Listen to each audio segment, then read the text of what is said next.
예, 반갑습니다. 체인지라는 책은 전자신문에서 이제 일주일에 5회 연재하는 유영만의 체인지라는 칼럼집을 모은 건데, 가운데 이제 원래는 깨달을 인식할 때 인지였었는데 어지를 인자로 바꿨습니다. 그 사연에 대해서 제가 설명을 드리겠습니다. 체인지 진행하기 전에는 여러분이 조금 궁금해하실 수 있는데, 제가 사하라 사막을 갔다 왔는데 사하라 사막 이야기를 한 2, 3분 하고 사하라 사막의 처음의 채자하고 체인지를 연결시켜서 강의를 하도록 하겠습니다.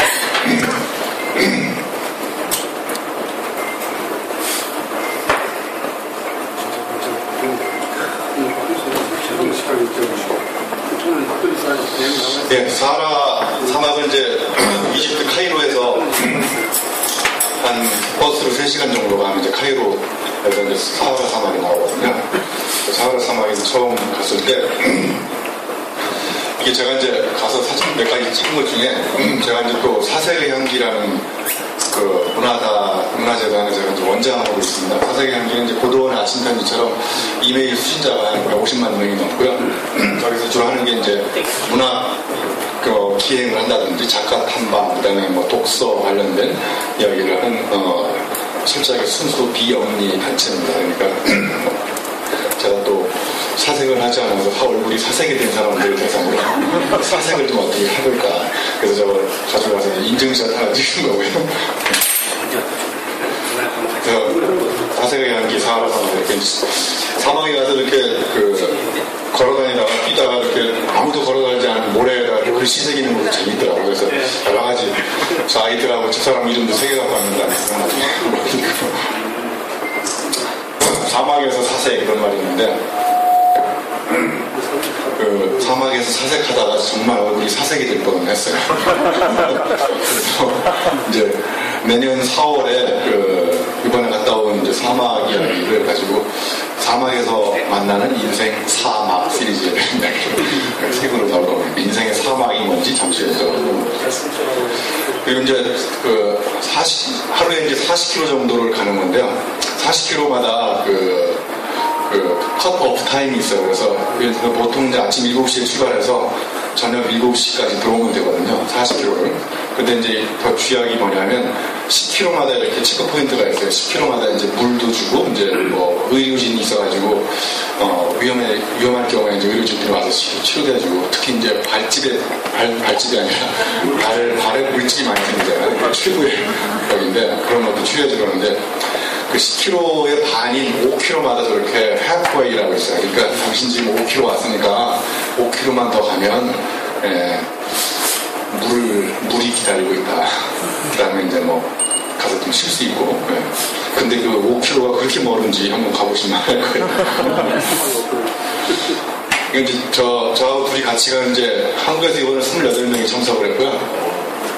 저 뒤에 빨간 옷 입은 친구가 이제 유지성 오지 레이서라고, 닉네임이 사막의 아들이에요. 그래서 저 친구는 22번 250km 이상 된 오지 레이서만 완주한, 그러니까 먹고 사막에 가서 뛰는 애, 이게 직업이에요. 지금 아주 대한민국에서 가장 잘 나가는 강사 중에 한 명이에요. 그래서 그 친구하고 둘이 이제 공조로 내년 4월에 책이 나올 거고,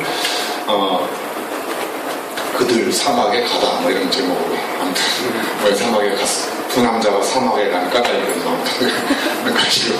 그래서 저 친구의 유혹에 빠져가지고 제가 그냥 저질러서 사막에 가게 된. 나이는 저보다 훨씬 어린데 참 배울 게 많더라고요. 이렇게 저 사막에서는 낮에는 40도에서 50도 정도 되고요, 밤에는 10도 내외가 됩니다. 그래서 거의 물이 옷을 완전히 다 적시고도 조금만 지나면 완전히 그냥 다 말라버려요. 그리고 10km마다 이제 이렇게 선블럭을 얼굴에다가 강하게 바르지 않으면 얼굴이 그냥 화상을 입을 정도로 엄청나게 뜨겁거든요. 그래서 물통을 쥐고 다니면서 이렇게 불을 온몸에다 이렇게 뿌려주기도 하고, 저 친구의 도움을 많이 받아서 이렇게 둘이 이제 언덕을 올라가기도 하고. 제 이제 취약은 여기 인에 나오는데 안 나와요. 아무튼 모래 언덕이 많아요. 모래 언덕을 뒤에 올라가면 그게 하나면 참 좋은데, 그게 한 코스마다 몇 개씩 있어가지고 얼굴이 정말 노랗게 이제 거의 기력이 상실될 정도. 근데 정말 그 멋있는 경치도 많고요. 그 중에 이제 제가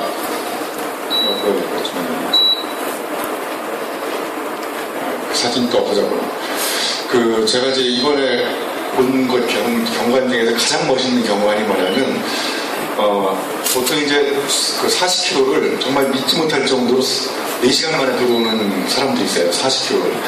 여기가 이제 셀프 서포티드라서 자기가 일주일 동안 먹을 거를 배낭 10km 정도를 미고 그 40km를 컷오프 타임, 각 체크포인트마다 컷오프가 있어요. 그러니까 아침에 출발 7시에 저녁 7시에 들어오면 되는 게 아니라 10km마다 컷오프 타임이 있어요. 그래서 10km를 가는데 보통 2시간 반에서 3시간을 줘요. 그러면 아침 7시에 출발하면 9시 반이나 10시. 그게 이제 코스마다 다른데 그 시간 내에 10km에 도달 못하면 컷이에요. 잘리는 거예요. 그러니까 더 이상 못 가요. 그래서 이제 하루에 4번 컷오프 타임을 통과하면 이제 저녁에 어둠과 함께 이제 다시 사막으로 들어오는 거예요. 근데 4시간 만에 10km를 지고 뛰는 게 아니라 제가 보니까 아마추어와 프로의 차이는 배낭의 짐 무게의 차이더라고요. 앞에 4시간 만에 들어오는 애들은 프로들은 배낭이 5, 6kg 정도밖에 안 돼요.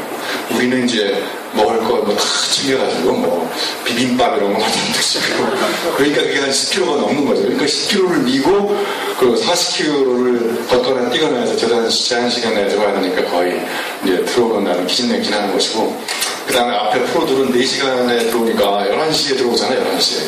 그러니까 그때부터 자유시간이에요. 근데 우리는 저녁 7시에 들어와가지고 거의 씻지도 못한 상태에서 대충 먹고 간신히 치고 자야 그 다음날 또 새벽에 일어나가지고 7시에 뛸 준비를 하고 이게 아마추어는 악순환의 방법인 거예요.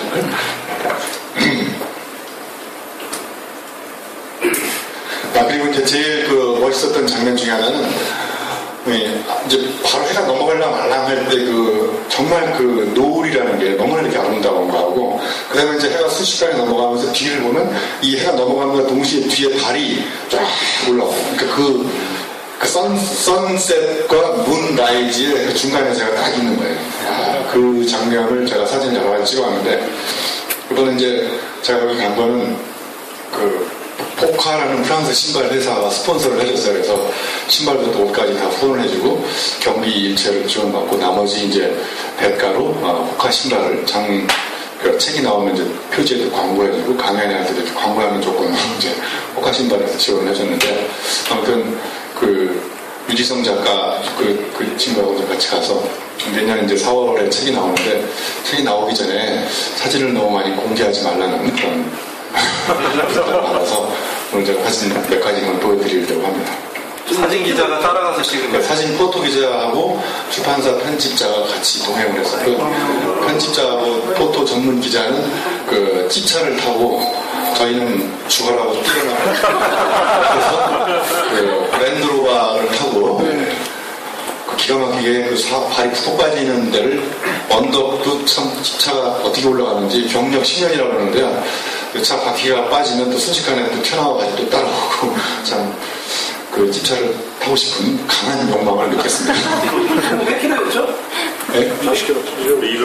250km인데요. 저는 160km까지 걷고 나머지 이제 코스가 80km를 오버나이트로 가는 거예요. 잠을 안 자고 그거 가다가 제가 죽을 것 같아서 160km를 걸으면서 뛰면서 사막에 세볼 건 다 봤어요. 오아시스도 가서 목욕부터 해보고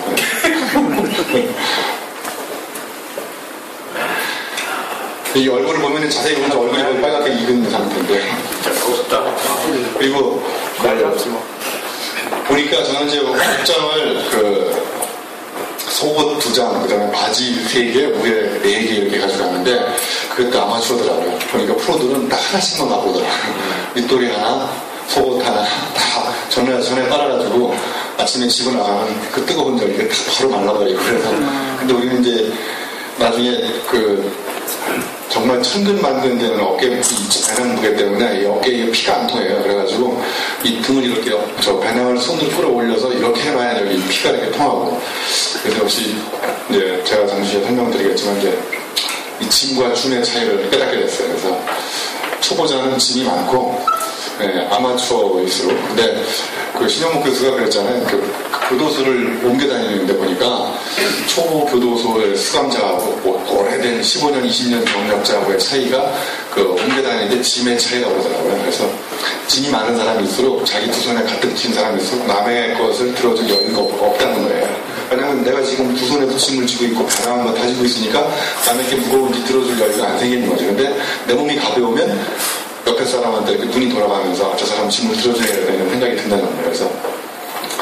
짐과 줌의 차이를 뼈저리게 느꼈습니다. 처음에 많이 주고 가고 그래서 첫날 10kg 배낭 입고 뛰고 그 다음에는 거의 반을 버렸어요. 다 싹 같은 거. 그래서 그런 희망이 생기더라고요. 내가 먹을 게 없어도 누군가 나한테 먹을 걸 줄 사람이 나타날 것이다. 이런 강한 희망. 그 다음에 하이에나처럼 저녁에 이렇게 돌아다니면서 주워 먹으면 되겠다 이런 생각을 갖고 배낭을 그래도 무게를 많이 줄였었던 기억이 났습니다.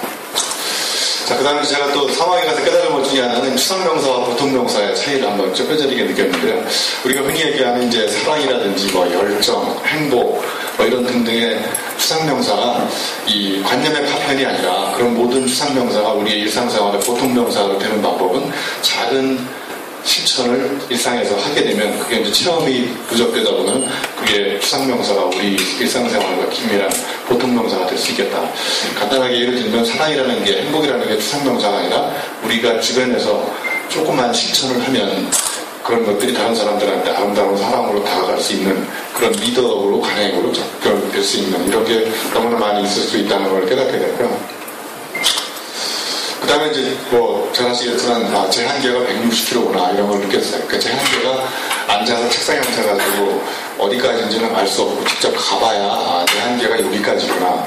그래서 자기 한계를 알 수 있는 유일한 방법은 몸을 움직여서 한계에 도전해보면 여기가 나의 한계구나. 그 한계에 도달했을 때 나는 어떻게 되겠구나. 이런 것들을 우리가 관념적으로 알 수 있었던 것이 아니라 또 체험적으로 한번 깨달았던 것도 소중한 체험적 교훈이었던 것 같고요. 내가 사하라 사막에 가는 이유는 이거 페이스북에 올려놨으니까 한번 자세히 보시고요. 여기 이제 인생 사막에 가니까 늘 매일 아침에 새롭게 시작할 수 있는 기분이 생기더라고요. 그 전날은 그냥 온몸이 다 뻑적지근하고 금방 죽을 것 같은데 자고 일어나면은 또 왠지 또 새롭게 시작할 수 있는 기분이 생기고요. 늘 하루하루가 새롭게 시작하는 서막이라는 걸 느꼈어요.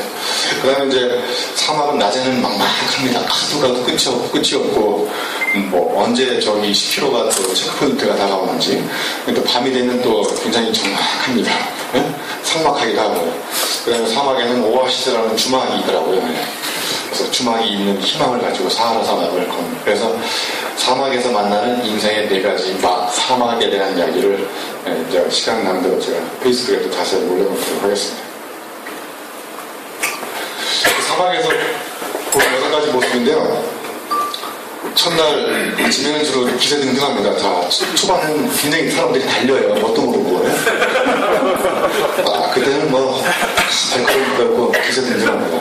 여유만만하기도 하고 자빠져서 중간에 쉬기도 하고 그 다음에 유유자적 하다가 서서 이제 언덕 몇 개 오르면 이판사판 이런 모습이 보이고 그 다음에 남이 간 길을 사막에 가면 이런 충동이 생기더라고요. 발자국을 쫓아가고 싶지 않고 발자국이 없는 대로 내가 한번 처음으로 발자국을 내보겠다.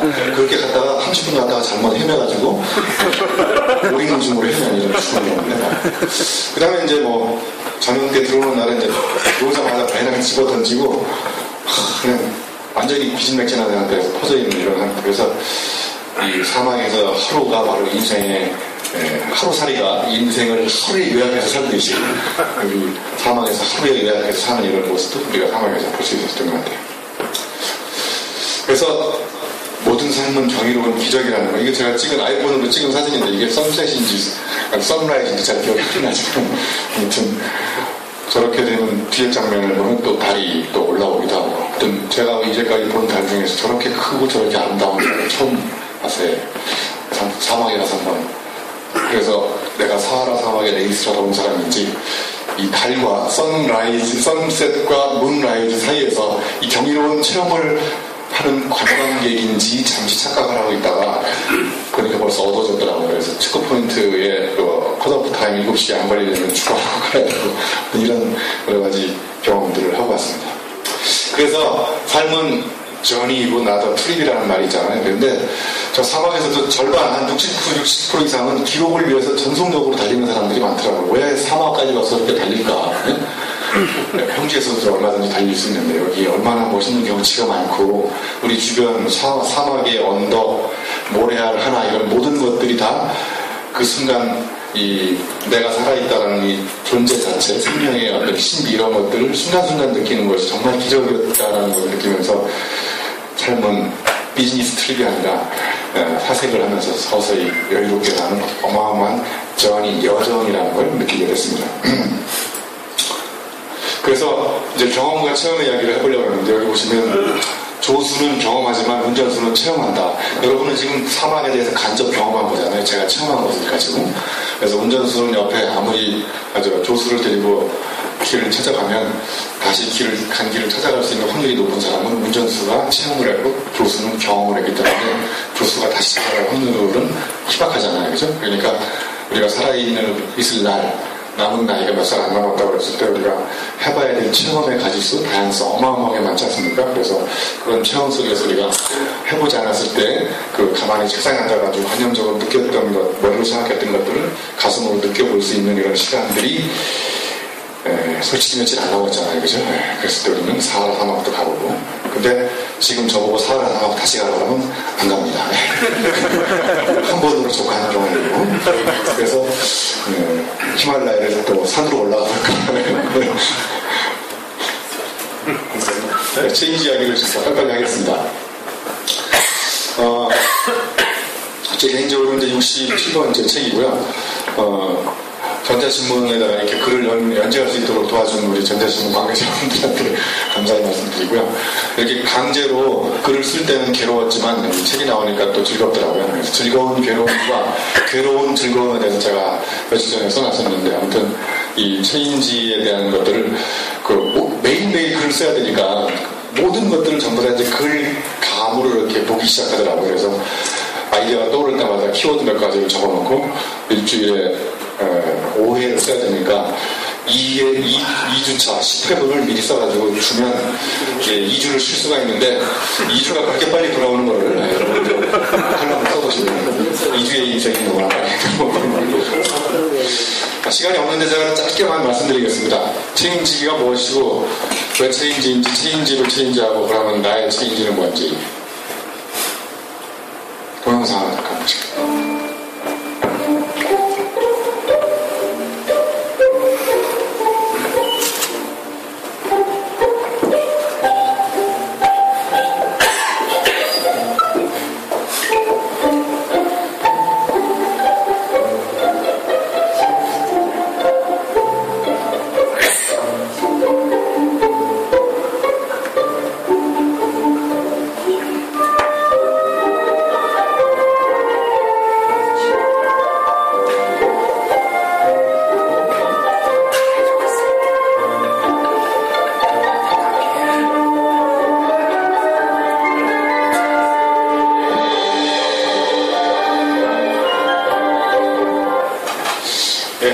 여기까지만 봐야 또 다음 주에 목요일 나오시겠습니다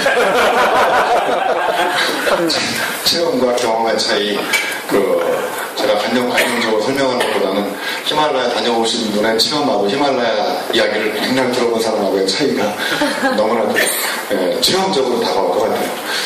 자, 제가 이제 이 체인지 책을 쓰게 된 원동력 배경 중에 하나도 여러 가지가 있지만 왼쪽에 보시면 아나무인이 있고 오른쪽에 보면 자정관천이 있어요. 그러니까 전문가들이 많아지고 있지만 전문가들이 그러니까 쉽게 얘기하면 이런 전문가들이 많은 거예요.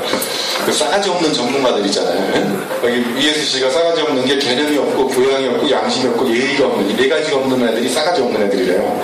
그래서 저는 이예수 씨와 똑같이 따라하면 안 되니까 싸가지 2.0을 만들었어요.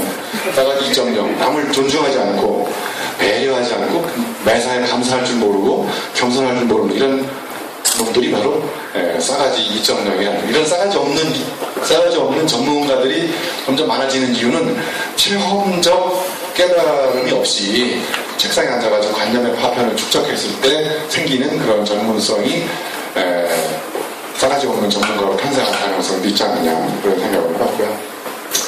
그 다음에 이제 또 하나는, 전문가면 전문가일수록 측은지심이 사단칠정에 이제 하나가 측은지심이잖아요. 그러니까 측은지심이 뭐냐면, 남의 아픔이 나의 아픔처럼 느껴지는 능력이거든요. 그러니까 제가 이제 체인지의 인자, 공자의 인자를 쓴 이유는 인이라는 게 쉽게 얘기하면 느낄 줄 아는 능력이거든요. 더 구체적으로 얘기하면 타인의 아픔이 마치 나의 아픔처럼 느껴지는 능력, 느낄 수 있는 능력.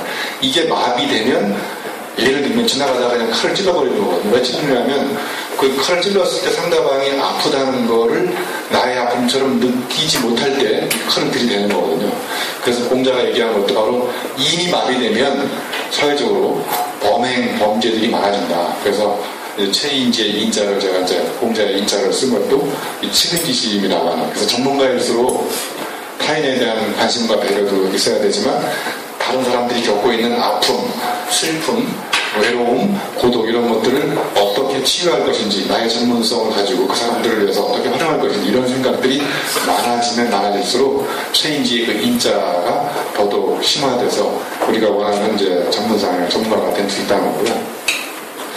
여기 이런 얘기가 있어요. 베를린 분단 시절에 동베를린 사람들이 쓰레기 한 트럭을 서베를린 지역에 쏟아버렸어요. 그러나 서베를린 사람들은 오히려 트럭의 통조림 등의 식량을 가득 채워가 동쪽으로 보냈어요. 다음과 같은 메시지와 함께 사람은 각자 자기 속에 있는 것을 준다.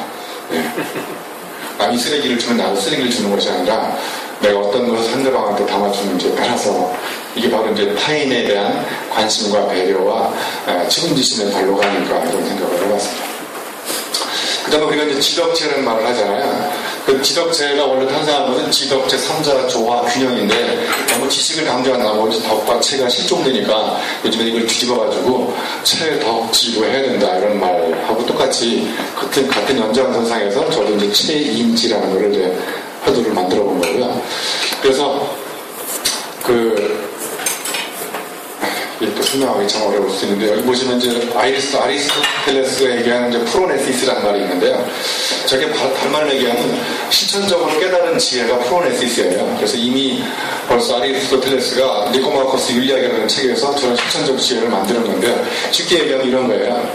우리가 올바른 일을 올바른 방법으로 해야 되는데 특정한 대상 있고 그다음에 특정한 시점에서 특정한 환경에서 올바른 일을 올바른 방법으로 할 수 있는 능력이 체험적 지혜라는 거예요. 그래서 저거는 누가 가르쳐줄 수 있는 것도 아니고 책으로 깨달을 수 있는 것도 아니고 무수한 상황에서 특정한 시점에서 특정한 사람들을 대상으로 특정한 행동, 의사결정을 해야 되는데 이제 대표적으로 저런 것들이 없어질 때 도덕적 판단 능력이 상실될 때 매뉴얼에 의존하게 되고 규율에 의존하게 되고 프로세스 절차에 의존하면서 이제 사회가 좋아진다는 건데 그 하나의 이제 예를 들면요. 여기 이제 고지식한 전문가하고 도덕적 판단력 상실한 게 있는데 예를 들어서 이제 이런 사례가 있어요. 그 디트로이트 타이거스 야구 구경을 이제 아들을 데리고 갔는데 아들이 이제 그 레모네이드를 사달라고 해서 아들을 데리고 이제 매점에 가봤더니 레모네이드가 없고 남아있는 게 저거 마이크스 하드 레모네이드라는 게 있대. 이게 이제 알코올 도수 5도짜리래요. 레모네이드인데. 근데 아버지는 그걸 전혀 모르고 뭐 레모네이드니까 그냥 아들을 사준 거예요. 그랬더니 이제 아들이 이렇게 훌쩍훌쩍 빨아 먹고 있는 거를 지나가는 경비원이 보고 바로 경찰에 신고한 거예요. 어린아이가 알코올 도수 5도짜리 레모네이드를 먹고 있다. 그래서 바로 경찰이 와서 이제 얘를 들고 저 병원으로 이제 간 거죠. 그래가지고 병원에 의사한테 가보니까 뭐 괜찮다. 집으로 보달을 했더니 경찰은 이건 절차에 따라야 된다는 거예요. 그냥 보내면 안 되고 여기 웨인 카운티 아동보호소에 가서 3일 동안 있어야 되는 게 그 주의 법이라는 거예요. 그래서 이제 판사가 판결을 해서 집에 보냈는데 그걸 조치했는데 조건이 뭐냐면 단 아버지가 아들한테 알코올 도수가 5도짜리가 되는 레모네이드를 사줬기 때문에 3주간 집에서 떠나서 호텔에 투속된다는 격리시켜야 된다는 거예요. 이게 다 법과 절차와 규율에 따른 판단이라는 거예요. 근데 이런 판단을 가만히 봤을 때 아버지가 상습적으로 레모네이드를 사준 것도 아니고 네? 그러면 이제 여기서 판사가 판단을 해야 되는데 이 판단이 바로 뭐냐면 도덕적 판단이라는 거예요. 절차와 매뉴얼과 균형에 따른 전문가가 많으면 많을수록 우리 사회는 저런 어처구니 없는 현상들이 발생할 수 있다. 이런 일들이 의사, 변호사, 뭐 이런 전문가 입장이 있어서 점점 많아진다는 거예요. 이게 바로 이제 이때 발휘되는 능력이 바로 실천적 지혜이고 체험적 지혜라는 걸 제가 이제 말씀드리려고 했던 겁니다. 체인지는 원래 체인지였습니다. 여기 보시면 깨달을 임자잖아요. 그래서 말 그대로 몸을 움직여가지고 몸을 움직이면 깨달음이 있고 깨달음이 와서 정리되는 게 지식인데 그런 지식만이 세상을 체인지할 수 있다. 그런데 이제 저의 깨달음이 이제 개인 차원의 깨달음으로 끝나면 안 되고 이제 어질 인자로 바뀐 이유는 뭐냐면 이 어질 인자를 보시면 한자에 사람 인자에 둘이잖아요. 그러니까 인이라는 것은 사람과 사람 관계 속에서 일어나는 거잖아요. 그리고 타인의 아픔이 나의 아픔처럼 느껴지는 것도 사회적 관계 속에서 일어나는 것이고 그러니까 개인 차원의 깨달음이 사회적 관계와 공동체와 조직 전체로 이렇게 확산되는 그래서 나의 깨달음이 나의 안위, 나의 이익, 나의 어떤 전문성 신장을 위한 이기적 축적 수준에 머무르지 말고 다른 사람과 관계 속에서 더 확산돼서 전문성이 다른 사람과 이렇게 함께 더불어서 활용될 수 있도록 하는 차원에서 인을 이제 어질린자를 쓴 겁니다. 그래서 박사보다 제가 더 높은 아기가 밥사나 술사라고 하는 이유도 밥을 많이 사는 박사일수록 밥맛이 있잖아요. 박사가 밥을 안 산다든지 그러면 밥맛이 없잖아요. 술도 많이 사야 돼요. 그리고 이제 칸트가 얘기하는 순수이성 비판, 실천이성 비판, 판단력 비판의 진선미하고 제가 얘기하는 체인적으로 연결시켜서 정확하게 일치할 수 있는데요. 다 설명은 못 드리고 지는 이제 진리에 대한 경이로운 진리 체험에 해당하는 거고요. 체는 선에 해당하는 거고 보통 지루한 보통 체험. 그 다음에 이제 어질 인자는 아름다울 미자. 그래서 인을 한마디로 정의하면 심미적 감수성이라고도 그럽니다. 아름다움을 느낄 줄 아는 능력이 인이라는 거예요. 그 아름다움은 다른 말로 얘기하면 알흠다움. 즉 아픔을 딛고 비로소 얼룩에서 무늬가 탄생할 때 그 알흠다움이 아름다움으로 탄생한다는 거잖아요. 그런 진선배하고 연결시켜본 거고요. 자, 그래서 이제 체인지하는 방법은 여기에 이제 첫 번째 나를 바꾸려면 일단 나한테 들어오는 지적 자극을 바꿔야 될 것 같아요. 네? 그 다음에 체험적 자극을 바꾸고 내가 만나는 사람, 인연을 바꾸고 그러니까 여기 보시면 지연, 체연, 인연이 있는데 인연이 사람 인자일 수도 있고 어질 인자일 수도 있고 있는데 제가 이걸 인연을 어질 인자로 푼 이유는 이게 사람과 사람 사이의 둘 사이의 관계잖아요. 그러니까 내가 만나는 사람을 바꾸면 인간관계가 바뀌잖아요. 그죠? 여러분 여기 브리지 피플에 와가지고 인간관계를 맺은 다음에 새로운 인간으로 재탄생한 사람들이 진만 씨를 비롯해가지고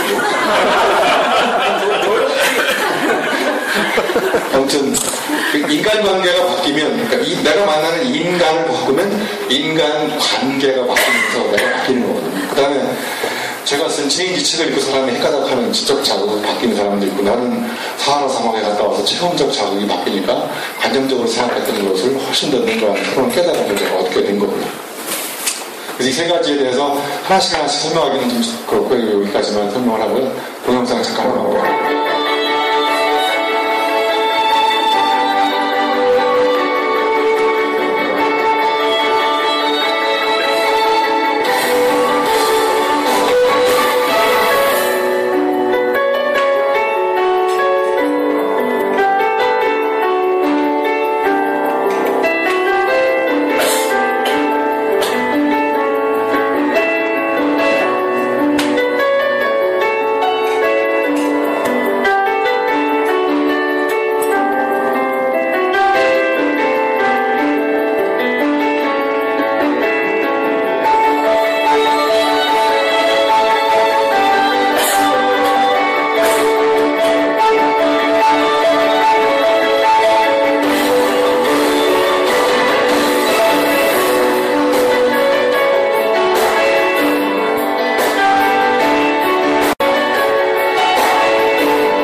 궁금하면 뭐게?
단어를 의미하는 연산태 강의를 마치고요. 어떤 꿈도 머리로 꾸는 게 아니라 몸으로 꾼다는 걸 제가 보여드리려고 마지막 동영상 끝까지 봤으면 좋겠는데 시간이 많이 지난 관계로 관심이 있으신 분은 다음 주 목요일날 과학기술관으로 오시면 1시간 반 90분 풀 강의를 해드리도록 하겠습니다. 고맙습니다.